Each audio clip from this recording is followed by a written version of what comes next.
name's Emily and I've been completing my bronze DofE for about 4 months now. I joined DofE through Explorer Scouts, and I'd heard from a lot of people that had already done the DofE that it's a great experience and how important it is in life, so I thought, hey, why not, let's go and do it. So now I'm completing my bronze and hopefully my silver afterwards.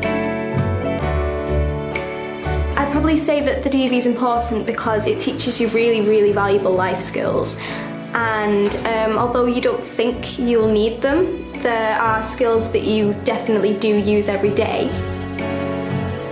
During my bronze DofE, I have learned how to work as a team and how to get along with people a lot more as well. It's really important to be able to work together.